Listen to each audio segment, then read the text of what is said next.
It was at this moment that he knew. He bucked up. Welcome. You're listening to Bucked Up with Sam Buck. Fucked up. Now you fucked up. Now you fucked up. Now you fucked up. Now Hey, you what's have going fucked on? up. Thank you very much for being on. Oh, that was Ani, my producer, that was just on Hey and there. disappeared. Hello. Hello. Welcome. Yeah, I'm excited that you reached out. It's small world. Yeah, it is. Thank you so much for coming on. I'm a real big fan of your music. And then when I found out you were in Boston, I was like, Boston area, I was like, oh shit. It's I don't know. I feel like Boston kind of gets not thought about as much, but especially in the new like Griselda era, Boston, Massachusetts is kind of coming up again. Yeah, especially like the shows that they've had in Boston and a lot of the love that they've shown to Boston. Like a lot of like the boom bap scene is starting to like kind of pick up in Boston. Yeah, it's though when I met Conway, he was saying that when they found out, like when they realized that they were something, was at their show in Boston, and that's kind of, I don't know, I kind of always took that as this scene is real and it shows the love and support. But when I found out you were from here, it's like, and then I started finding out more, more people are in the area, whether it be Lynn or it's cool. It's cool that the scene's kind of coming up. Yeah, definitely. Yeah, it's been amazing. It's weird. So I'm a stand-up. I do comedy, and I feel like the rap and the comedy are similar in the city, where it's like a lot of people come out of it, but it's not thought about as like a scene altogether. Yeah, I could see that. Yeah, I agree with that. I don't know if you're not originally from the area, right? No, I'm from Kansas. You're from and you lived in what, Russia for a little bit? Yeah, I lived in Russia for a while. Then I lived in Detroit for a while, lived in Virginia for a while, and then eventually ended up in Boston. I don't know why, but when I listen to Pray for Evil 2, and when I look at the artwork that you have and the music, and you said you lived in Russia, I don't know, it just kind of clicked. I was like, do you take influence from that? Or I don't know if it's like the dark and cerebral gothic. I don't know, but it like made sense in my head. Pray for the Evil 2 was an interesting project because I did Pray for the Evil 1 and had like a hard time getting beats to Flea Lord that he would like. And Pray for the Evil 2 was like when I finally kind of like found his pocket and started making beats, just each beat that I was making was hitting. So it was working out. But yeah, Russia influences a lot of that. That's for sure. Like, a lot of my childhood and a lot of them, like the places that I lived, like influences a lot of the music that I make. How long were you there for? So I was there from around like 1999 to like 2005. Oh shit! So you were there a lot. What were you do? Why were you out there? My dad basically like does contract work for the government, and he had a job out there. So like we just moved there for his work. Okay, cool. That's funny that you said that that the first album you did with Flea, Pray for the Evil, you felt like you weren't in the pocket with that, because that might have been, I mean, he put out 12 projects that year, and your two projects with him are my two favorite that he did. Oh, thank you. Appreciate that. It's real. It's cool. I'm happy to talk to you because I am a real fan.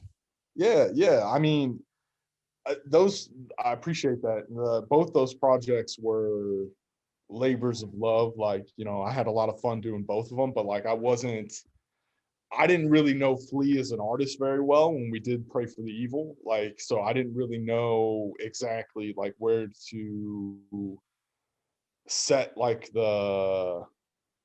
I guess the speed or the tempo of the beats. So like I didn't really know like where his pocket was. So like I was making stuff at like 90 beats, like BPM, like making stuff at like 130 and like 85 and like, it was all over the place. And eventually I got into a groove where I was like, okay, Flea sounds really good at 85 beats per minute, like, or 130 if he does like, one of his like, double time beats. So it just kind of took like learning about Flea and like treating his voice as an instrument and then making the beats kind of morph around the voice. Do you like working one-on-one with an artist? Because I mean, that you saying that is it's funny to think about, because when I go back and listen to it, I like the different sound from the first one. Like it's a different sound, and I kind of like maybe the unknowingness you had of each other's sound. It worked, and it shows in the differentness of the project. Yeah, like we really just like hit it off and started bouncing ideas back and forth off each other, and then just like eventually like came to the project that we have out, which is Pray for the Evil. One of the funny stories behind that is the song Steppers was never originally meant to be on that project. The track with Conway. That was supposed to go on Organized Grind 2, which is a Conway project. Organized Grind was put out by Trillmatic, and then Organized Grind 2 is like the compilation, or I guess the successor to Organized Grind that's coming out here soon. But that song wasn't even supposed to be on there. It was supposed to be on a completely different record, but we ended up switching stuff around, and it just ended up, finding a spot on Pray for the Evil. It works perfect in that. And was that, I get it's funny. So I don't really know the like projects. You think like, oh, if you have a good song, you're just going to put it on the project you have next, but that's not really how it works. Like a project is kind of like a piece. I come from the comedy world, so it's like, oh, I might write a good joke, but that's not going to fit in the set that I'm doing right now. So I have to like sit on it and wait for that joke to like kind of fit in perfectly. And it took me a little bit to realize that rap was that way too. Yeah, there's a whole bunch of songs that I've made that just don't really fit the mold. And that's why Flea's really good at what Flea does, right? Like, because Flea will listen to beats, and even if it's a really good beat, if it doesn't fit the vibe of the album, he's not interested. Like he won't care. Like even if it's like the best beat in the world, it could be a DJ Premier beat. If it didn't fit in with like the album, like he won't put it on there. So I think that. What were you saying? Sorry. I was just gonna say he's super particular about like the composition of the project as a whole. Yeah. How did you guys meet? So weird story. So like my friend Trill, who did Organized Grind with Conway, we went to a concert. Like Conway was coming in town to basically open up for Freddie Gibbs. And I was at that concert. Yeah. So we were at that Big Night Live. Yeah. Yep. Exactly. So we were backstage, and I started talking to this guy, and I was like, oh, this dude's pretty cool. Like, and I didn't know that it was Flea. I didn't know that, and Rock America had just come out with him and Ito. So I had no idea who I was talking to. I was just like, man, this guy's cool as fuck. Like, this is a cool guy. And he's like later telling me like, oh, I'm Flea. Like, I did Rock America. And I was like, oh shit. Like, I've heard of Rock America. I listen to Rock America. Like Trill, like put me onto it. Yeah. I was like, damn, this is crazy. I was like, we should do a song together. Like, I just threw it out there, and he was like, yeah, of course. Like, I'll stop by your studio tomorrow. So like him and Conway come through to my house the next day, and we basically recorded a track. And then I was like, let's do an album. And he was like, sure, let's do an album. And then from there, it kicked off to another album, and then eventually ended up with us co-founding a record label together called Lord Mob. So basically, like, it just all came together, like in a way. That's like, I call those things like omens, or it's just like meant to be. But it's cool that it works out like that, because, and it's awesome that you now created a label, especially such a successful one that really is kind of taken over the underground. But I met Flea outside, the kind of the same story with Conway outside of the Middle East when they came on tour, Conway headlining. And something I really appreciate about them is how kind they, like how good people they are, like to talk to. Like I remember talking to them and just being like, man, these are good dudes that want people to succeed, that also want to push it. Like, Yeah. Talking about how their music helped me and influenced me. They were really like into listening, and it made me appreciate it more, and then really like the whole music as a whole more. Yeah, definitely. I would say the way they carry themselves definitely engages the audience. That's for sure. Yeah, that's why I don't know. It kind of there's like a weird thing now that at least Conway's bigger, where it's like people want to shit on him or paint his personality in a different light than it really is. Like he's a kind dude, he's a nice dude, and I don't know. Like people just, I guess maybe it's because of the merch game, but people love to just kind of shit on them because they're big. Like, oh, these guys are prima donnas, but that's not it. When you talk to them or when you see them, they're stand-up dudes and they hold themselves to a higher standard. Yeah, definitely. I completely agree with that. You were out in P-Town recording an album, right? Still in P-Town. We've recorded 4 You're albums. still in P-Town? Yeah.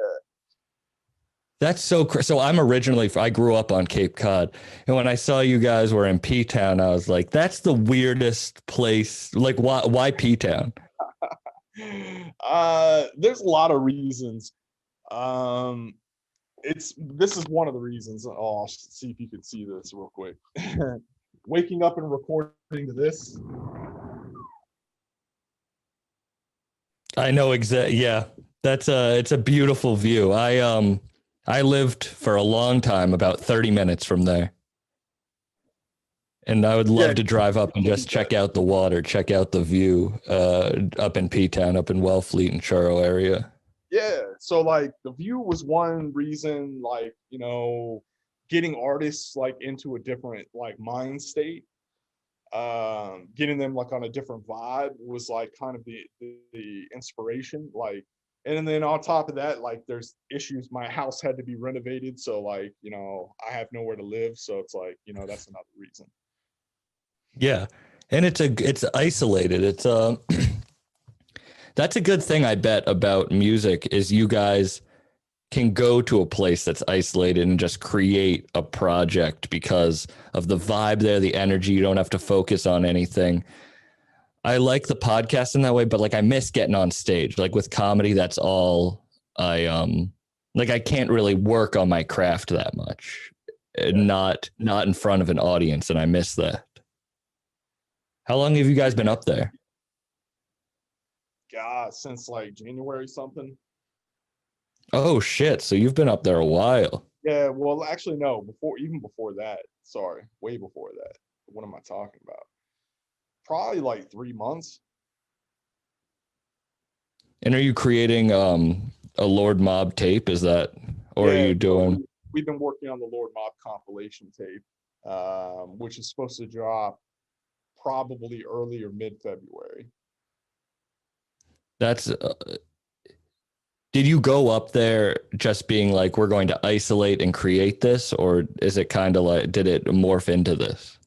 It morphed into this. Like at first, like, I had no intentions. I was basically just hanging out somewhere cool until my house was done being like, renovated. And then I was like, well, I'm out here, so I might as well just like get some work done. I have a day job, but like, outside my day job, I do music. So basically I would fly out artists that are signed to the Lord Mob record label, and then we would work, night times and weekends, and basically like, get the work done. Is it tough having a day job and kind of becoming successful in an artistic endeavor? It's weird. It's definitely weird, like, because like you got to learn how to balance both, like, you have to balance both perfectly.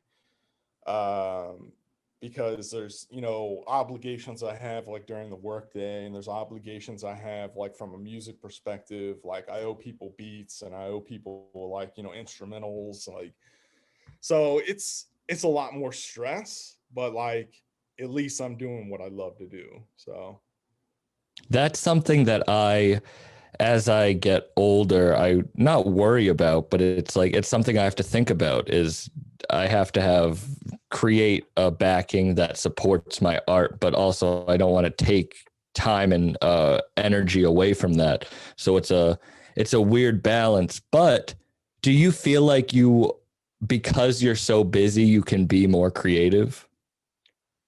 um I've never really thought of it that way. I think mostly it comes from,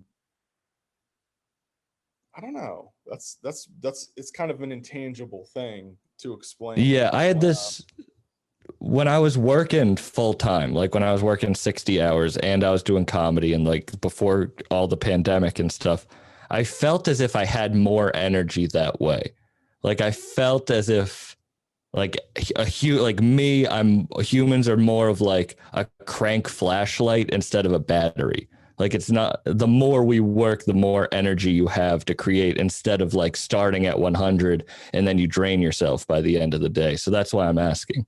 Yeah. I mean, in certain aspects of my life, that's true. In music, not so much though. Definitely my day job, that comes into play a lot. Like the stress motivates me to basically produce even better work. In music, I feel like if I'm stressed, like I'll put out like terrible stuff. Like I'll make rush beats, like, and it's just got to come naturally. And I can't rush it or force it, because I mean I do a lot of stuff that's synthesized, like, you know. Mhm. Um, so I do a lot of my own instruments as well, but I also do a lot of sampling, a ton of sampling. So like to find the right sample and then to flip it correctly, like it's more of like a mindset than it is anything. Like, you know, you just have to be in the right mindset to be able to like listen to the sample and say like, okay, this is going to go good over this break, or like, you know, this is going to go good over these drums.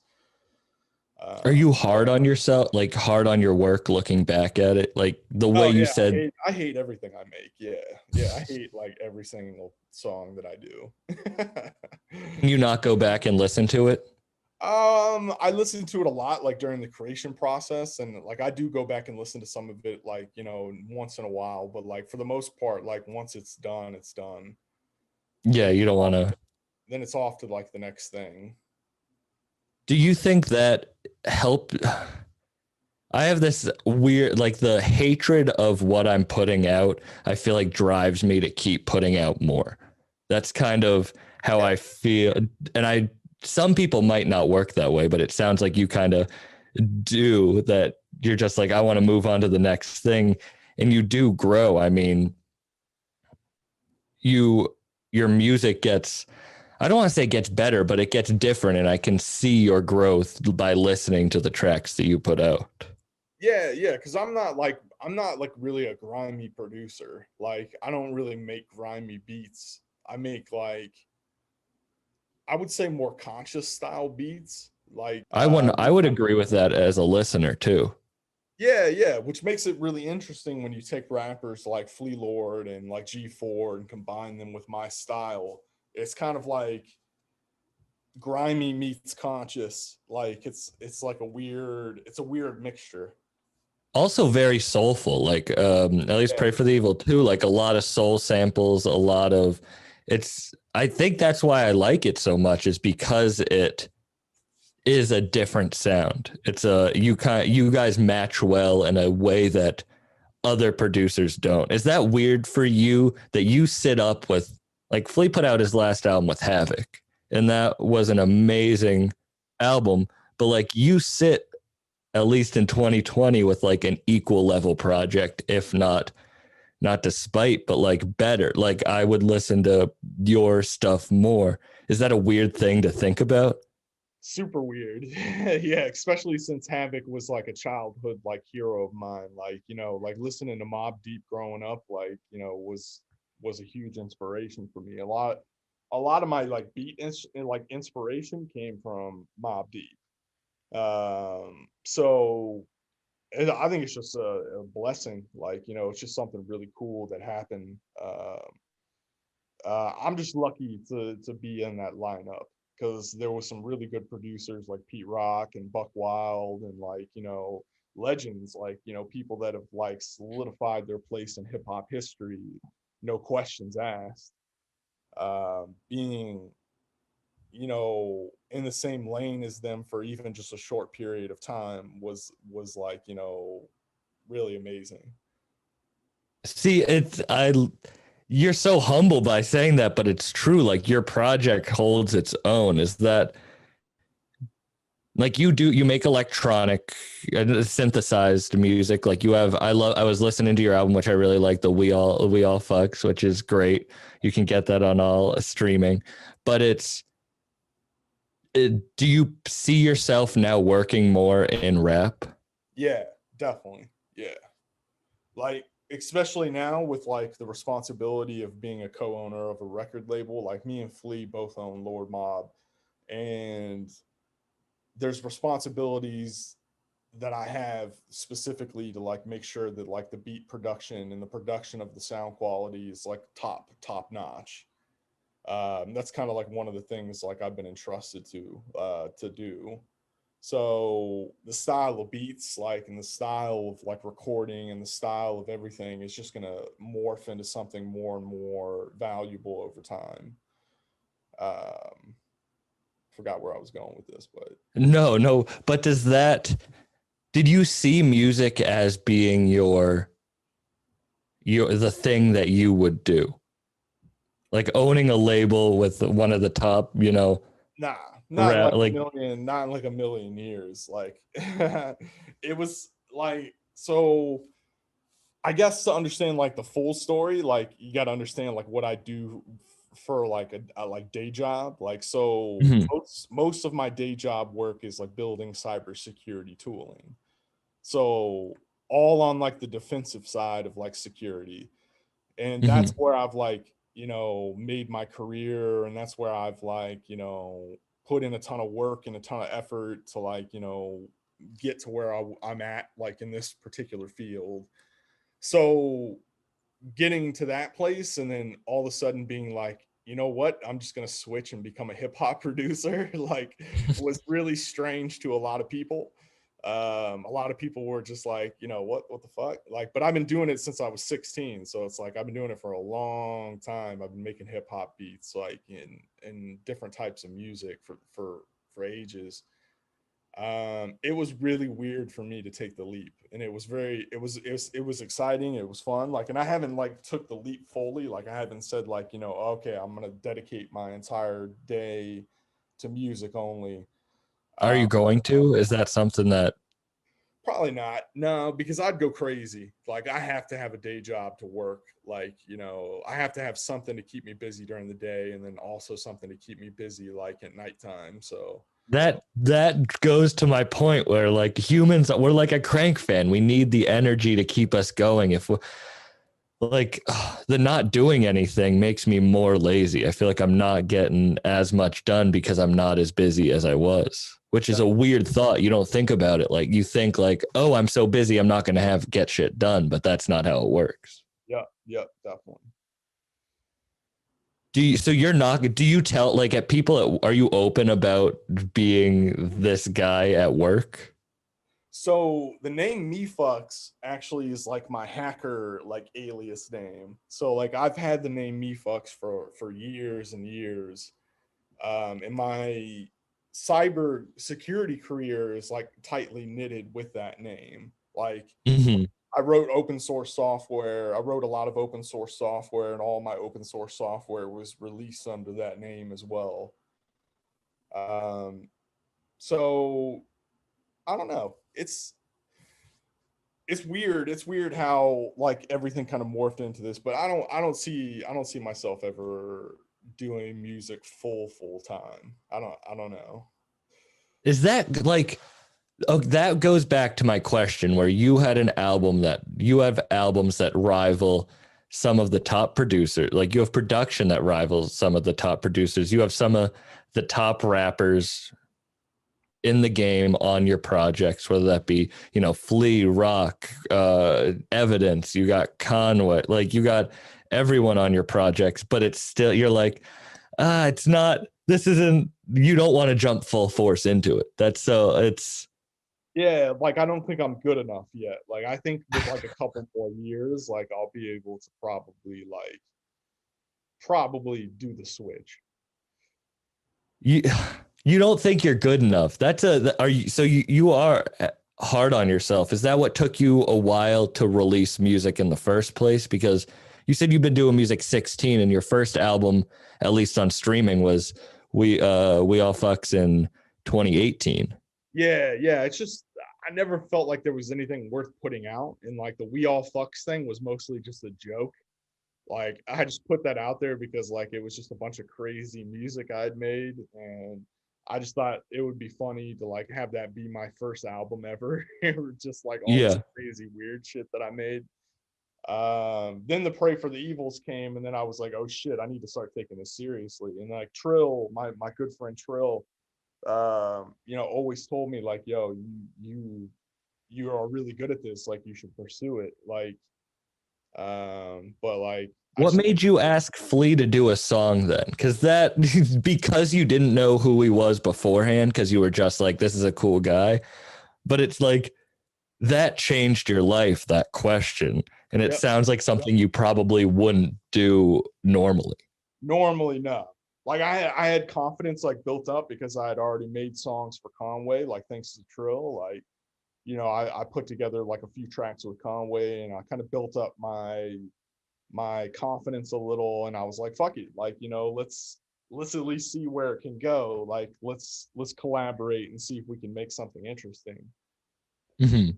So and you guys, it shows that you guys are a good pair. What do you think brought you guys together? Do you think it's chance? Do you think it's fate? Like, do you think what? Yeah, I mean, if it wasn't for Conway, we wouldn't have met. If it wasn't for Trill and if it wasn't for Conway, like we wouldn't have met. Yeah. So that's what I mean is, what were you saying? Sorry. I was just gonna say like maybe right place at the right time. I don't know. Yeah. And you were also successful in another field. So it's, you know how to like push yourself to become successful. What made you get into cybersecurity and hacking? I was just really interested in like taking over computer systems. Like obviously like most defensive like cybersecurity people usually start on the offensive side. Like there's something fun about compromising a remote system and then going, you know, where is this system at? Like, where is it located geographically? You know, what kind of data's on here? Like, you know, there's just something interesting about being able to like have that kind of power to like take over computer systems and then use them as like a collective to like then do whatever you want. Like, it's just, you know, it was always fascinating to me. So I started off on the offensive side and then gradually moved to like the defensive side. And I worked at a security, so a managed service security provider as like a security analyst. So my whole job was to like look through network traffic data and like all this other stuff and then find compromises. And I was just like, this is too manual. So I built something that automated my job called Snorby, which was the first open source project that I ever built. And that was like one of the first like web applications, true web applications for an intrusion detection system. So like I was kind of like accredited with that, like, you know, being the first person to do that. Yeah. How old were you when you started doing that? Damn, I can't remember. I want to say like I was in my 20s. That's for sure. So music came first. Music came first, yeah. Were they always like, when you started that, were they always in like racing each other, or did you then the cyber take over once you got into that? cybersecurity like took over everything. Like I stopped making music. Like, you know, I was just so into cybersecurity that I wasn't focusing on anything else. See, now it makes sense when you're telling me I'm not, you in your own head thinking you're not good enough to make the full jump, because you are, like, you created that one of the first detection. Like, you're so successful in this one field that it must be, it's weird that you have these, like, in your head, it must be a tough comparison to be like, I'm so successful in this one field and this other one, I'm really creating a name for myself. What path am I going to take ahead of me? Like, it's kind of scary. That's the fork in the road. It's like, which path to take. I would like to take both if I could, like, and that's what I'm trying to do. But like, who knows? One day I may have to decide. So, and you know what? That would be a good decision. So that would be a good thing if I had to decide. Like, if music got me to a place where I was financially, like, you know, stable, I would probably make that jump. You should. It's so, you never thought that music would get you to this place. Was it something like when you were growing up that you were like, this is what I want to do with my future? Or was it more just a side thing that you were doing? So I actually started off rhyming. Like, I used to rap. And I ended up making beats basically out of necessity because I had no beats to rap over. And this was back, like, you know, when fucking dial-up was a thing and like downloading stuff took, you know, 10 years. So like finding like beats on YouTube and stuff like that didn't even exist at that point in time. Like, there was no such thing. Like, so I just started being self-taught. I just self-taught myself how to make music, how to make beats, like in Fruity Loops. I think it was like the first DAW that I ever used. So you were always good with computers. That just came naturally to you. Yeah, I was always good with computers. Yeah. And so you were making beats because you wanted to make what you were rapping, beats for your own. Do you rap anymore? What stopped you? I do, but I don't like play it for anybody. Yeah. No one, not even your label. Nah, definitely not. Definitely not. Definitely. That's the last. That's the last. Would you ever? Do you want to continue making synth music, or is rap now what you're putting your focus on musically? I'm combining the two. If I could, I would actually love to play you a sample real quick of a song that I did. Yeah, totally. Hi. Yeah, we'll see what you think of this. Awesome. Yeah. Lord Mob, it's 2021. Mephux. Waiting on the big drop, whip it till the shit lock. You ever bag dimes of work? I ain't got time for TikTok. I watch this clock tick-tock. That fiend's here, knock. I hope he got a full 20. If not, he getting no rock. Nigga, I've been cold pop, and still I must provide a meal. Surviving still, we ate. I don't know if my lick survived the still. I ain't checked every list they put out, promise I ain't next. But I ain't immature. Them niggas, they grew the Iron Mets. Proves fuck Mufasa could walk away with your lioness. 100-gram Lord, don't hit my line if you buying less. Fresh and all this hammer I'm Preston. All my ops is SOSing. Everybody got a gun. I pray on mine and bless my weapon. Everything scandalous. Mob life connected coast to coast. Flea made this happen. You get a foot burn, you don't check it. Every day we try progressing, and niggas build these brick walls. I put my squad on demo time. We get the record, get the message. Smith and West, or the mini Heckler, you gon' get the message. Where I'm from, you catch the right body, we gon' go fiesta. My whip like the Jets, George Jefferson, how I came up. It's a lab around the corner, but fuck it. Let's do the plane up. Fuck the diamonds, do the plane cut. Everything scandalous. Nigga, get that chain up. This shit that I can't make up. Few times I almost gave up, but didn't cave in. Lord mine, we hit any scene and go caveman. Kill it. There's like a Dude, oh my God. there's a little That's example of like- combining both. That's amazing. Damn, that's going to be coming out in February? Yep. Dude, your new set, I mean, not your new set, but that's crazy. Like, it's crazy that music isn't all you put your time into. Because you are one of the top, like, even before you got on, I was, you're one of you had my two favorite projects of the year. Like, your production's insane, and you're still you're changing your sound and growing, and it's not even the thing you put your full time into. Yeah. Like, That's crazy. so how does a song like that come together? Like, from the beginning, do you know who's going to be on it when you make the beat? So that track was actually made here in Provincetown. So GF and T4 or TF and G4 both flew out here to record in the recording studio, and I had both of them together. So I was just like, fuck it, like let's just make as many tracks as possible, like with both of you guys.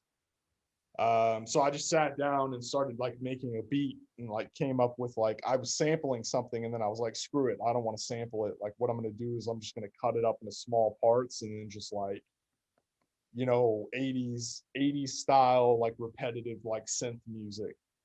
And So that was a sample? What were you sampling on that? I have no clue, but like I changed just what. so much that it's not even a sample at this point, because I ran it through like so many different plugins, and like and it wasn't a sample, it was just a little fragment of a sample. So it's like, Oh yeah, like ding, like, or dun, and then so you create the beat in studio with them? Yep. Yeah. So it's like, it's all, did they write to that with you, or was that, how long do you think like something like that would take, or how long does a song take to make? To be honest, like we were making songs like back to back, so maybe like an hour per song. Is that your flow state? Is that your happy state? Is when you're in the studio? Yeah, definitely. Like when I'm making beats, like that's my nirvana. Do you feel that same way when you're doing cybersecurity and when you're coding and writing?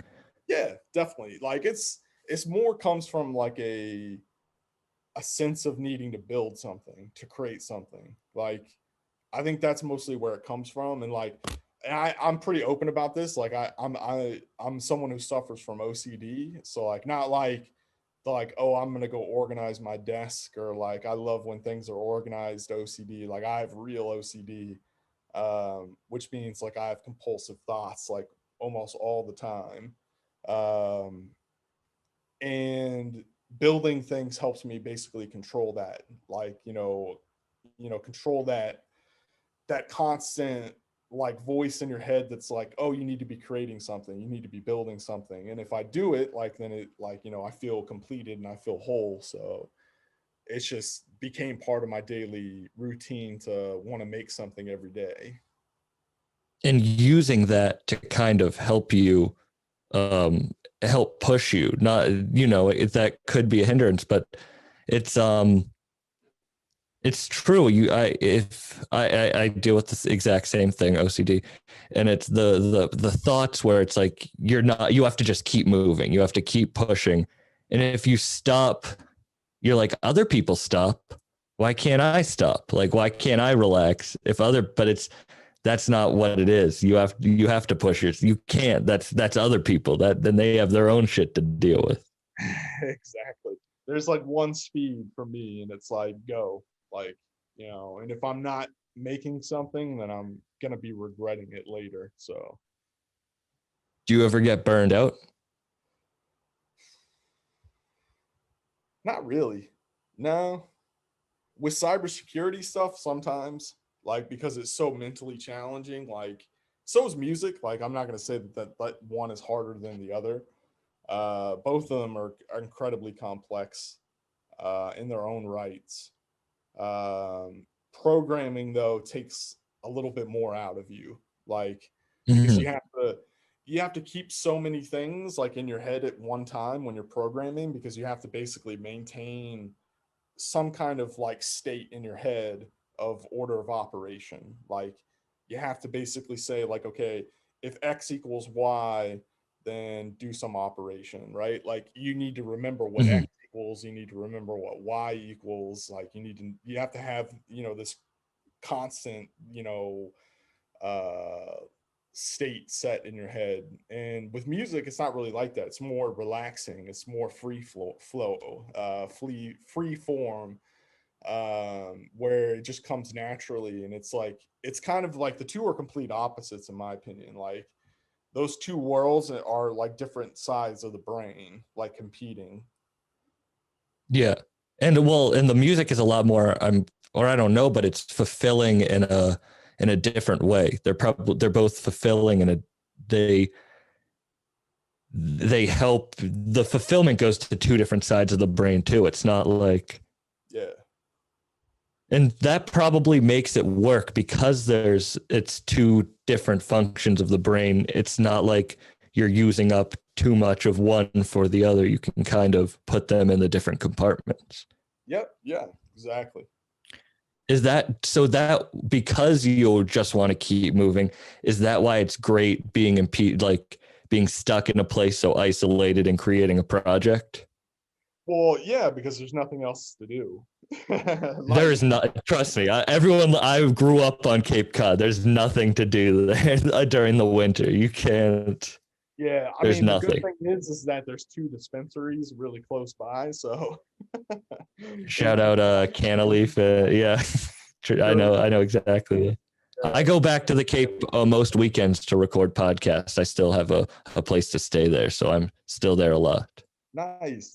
Yeah, it's a great place to come and create. Like that's about as, and we've recorded music videos here too. So we've recorded like three music videos I think we've recorded just out here in P-Town. Are you guys is there a studio out there? Or did you create your own studio? Studio. So we rented out a room and turned it into a full studio.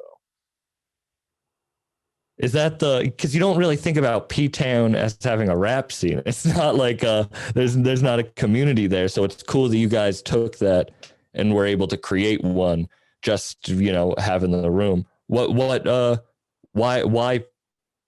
just because, why P-Town of all places? Just because it was isolated? So I've been to P-Town a few times, but like I never really got a chance to like really kick it and hang out here. I honestly just really thought it would be a good place to record music. Like once I saw like the rooms that we were staying in and being right on the ocean, like I was like, yeah, we have to set up a studio here and we have to start recording. Like we need to record like as many artists as possible, like while we have this like situation set up. Have people in the area started to notice? Oh yeah, like when we do like our music videos and stuff, people are really curious and stop by and ask us like what we're doing. Everybody that runs like the inn here is really interested in like what we're doing, our music. And like we were supposed to be in the Cape Cod Times, like basically like saying, hey, like there's these artists here recording. I don't know what happened with that, but but most of P-Town is aware that we're here and recording. It's not a big community. I was just last week I was in Worcester and I went to go check out the mural that Chris made, Kip the Frog made, and I know he was up in P-Town doing some of those, and it was cool. It was a funny little story. Everyone check out it's Kip the Frog on Instagram. Great artist out of Worcester, Mass. I was wearing a Griselda hoodie and I went to look for the mural because I live pretty close to Worcester. And have you seen it? I've seen pictures, but I haven't seen it in person. So it's like hidden. You can't really find it. And I didn't know that. So I was like walking around trying to find it. And he was leaving and I was wearing, just like a fourth rope hoodie. And he was like, do you have a fourth rope hoodie? And I was like, Chris, and I got to see he showed it to me. And then I saw that he was in P-Town. So it was just it's cool that the mass area it's showing the love. It's showing, and it's growing. It's picking up. It's picking up. That's for sure. How much longer are you there for? Oh, probably just maybe a couple more weeks. Mm-hmm. Now that you're out there, is it kind of like you're in work mode? You don't want to go back, or are you getting sick of the isolation? No, I love the isolation. I think it's great. So I don't know. I'll miss it for sure. But like, I'm starting to think that I'm going to do this every winter, where I'm just going to like rent someplace and then have a bunch of artists come out and just record and just make it a winter thing for me. Who else do you want to work with? Like, who else I know you just started Lord Mob, so you have a lot of great artists under that label. You have G4, you have Ito, you have Lee. Who else? Sorry, you cut out. Oh yeah. And then all killers, all amazing artists. Yeah, all great, like phenomenal artists. Like, but like if I could work with any one person, it would be Del the Funky Homo Sapien. Really? That actually makes sense. Especially hearing your new beats and what the sound that you're trying to go, that makes sense. But were you a big Deltron fan? Oh, huge Del fan. Yeah, and I'm a big Souls of Mischief fan too. Like Souls of Mischief was like my favorite group, like growing up, one of my favorite groups growing up. It was pretty much Mobb Deep, and Souls of Mischief is like pretty much everything I listened to like while growing up. Do you listen to the more like artistic, different stranger rap now that's coming out now? Like whether it be like Milo or JPEG or just whatever the artists who are trying to find unique sounds are? No. Or are you more old school? I'm pretty old school. Like if it's not 90s style hip hop, like then I'm usually not interested. Like but like I give everybody their chance. Like I give everybody their flowers. Like, if someone made like a really inspirational album, like I'm not gonna hate. Like I'll say like, yo, that's fire. Like yeah, there's a really great artist, Big Mont, out in New York that has cosigns from Pharrell, and it just is a really great, and he's creating his own style, and it's like inspired from like, I guess, early Kanye, but it's really unique and good. And I love that artists are creating their own sounds. Shit, Ito is so good with that and just creating so many different sounds. His album with Body Bag Ben, just his shit, Fly America, all of these artists are creating their own thing. Yeah. Ito is a beast.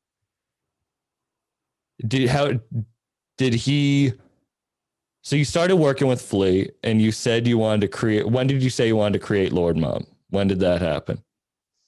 Me and Flea basically just decided on it organically. Like,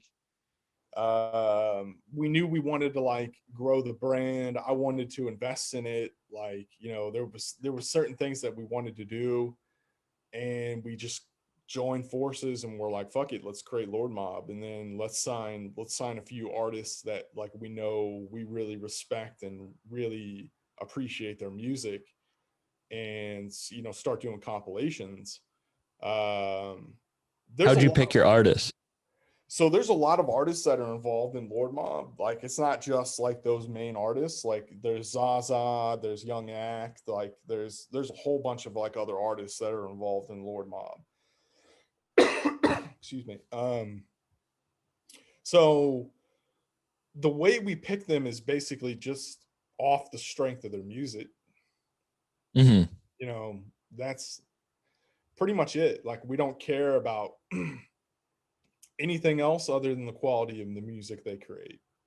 I think that's I don't want to say but a trend that I would say started with is Griselda. I guess didn't, but it's a trend that's great where you put artists on because they're good, and the amount of artists that are being picked up and the amount of artists that are getting plays, even if they don't have the biggest following, just from a feature they can get a whole following from is really great. Like the amount of artists I found listening to, just random projects, you know.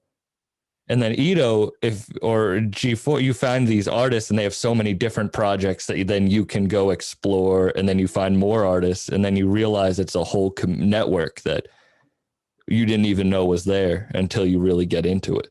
Yeah. Yep. Yeah. So you guys just kind of figured it out organically, and then how quickly after the idea came did it come to fruition?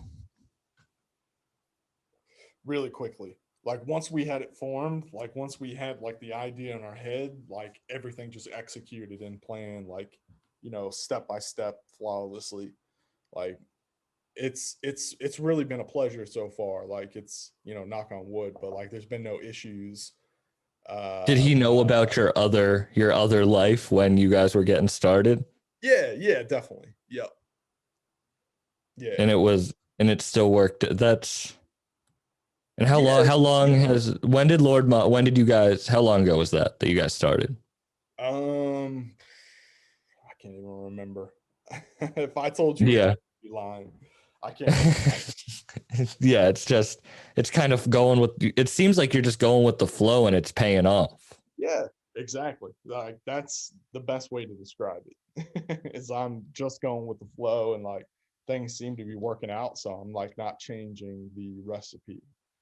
Is that the same way you are with cybersecurity? Or is that more of a planned thing that you have to?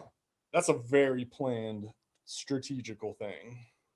So that's why I said like the two are such opposites, because you know, completely different focus points, like completely different frames of reference. Like, you know, it's bizarre, but like the two worlds, I haven't brought them together, which would be pretty cool, I think, if I brought them together somehow. But how do you think you could bring them together?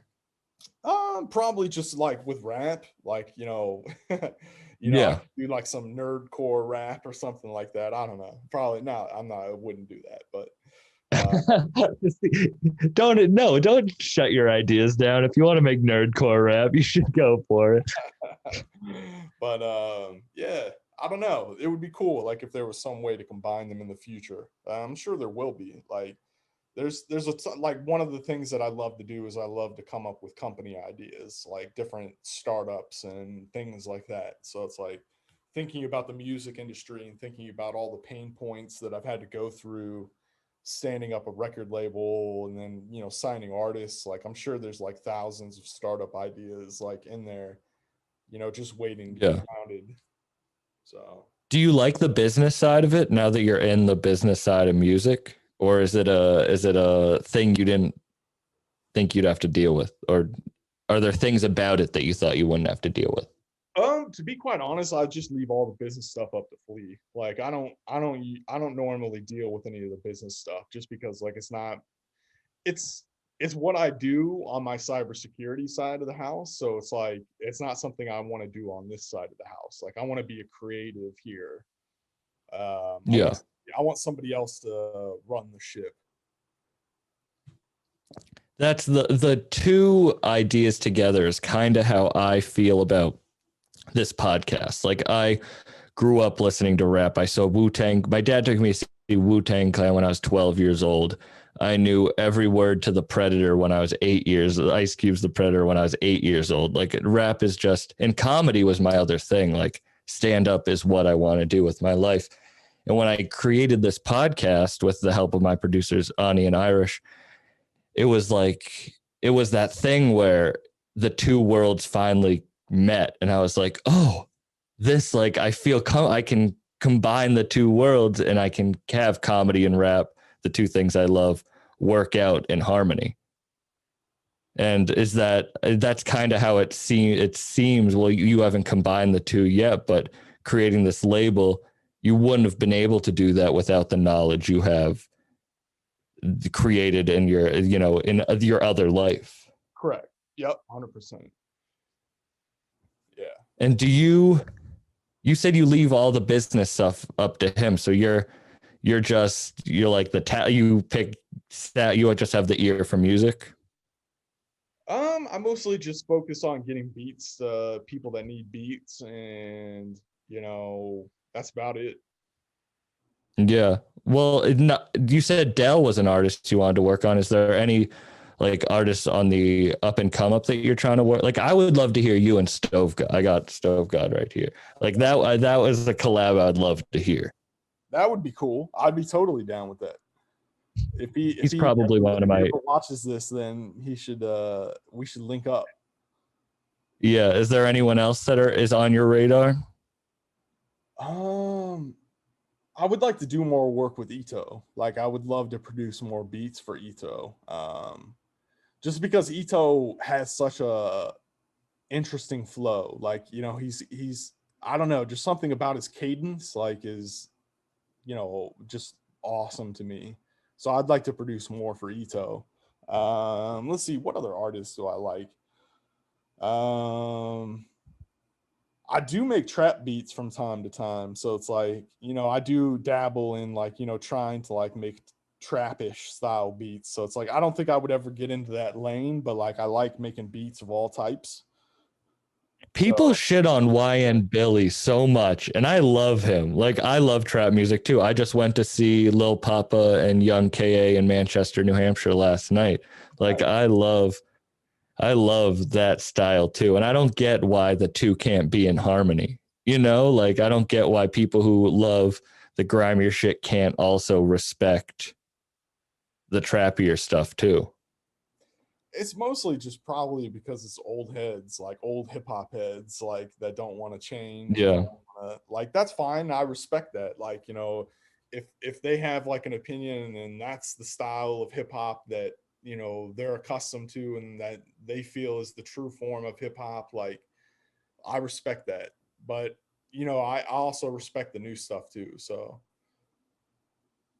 I really appreciate you coming on and talking. It's crazy to learn more about you, like find out your whole other life and your story. It makes me appreciate the work, the music a lot more. And I'm saying you have some of my favorite projects of the year. Like, I respect the hustle and I respect the work. And I really hope that people listening to this also feel that and can check you out and be like, damn, this guy is really doing it. Yeah. So thank you so much for coming on. Yeah, I appreciate you. Thank you so much for the opportunity and just chopping it up. Yeah, do you want to plug your stuff, plug your Instagram, and we'll put it at the bottom of the screen. Yeah, you can just follow me on Instagram at Mephux, or on Twitter at Mephux. Those are basically the two media platforms that I use the most. Yeah, and check out both of his albums, Pray for the Evil 1 and 2. Just fantastic projects. Yep, Pray for the Evil 2 got features from Conway, got features from Westside, got features from Rock. You got Evidence on there. Really great project. So thank you again. You can follow me at Bucked Up Podcast or at Sam C. Buck, and we'll see you soon. Bye, everyone.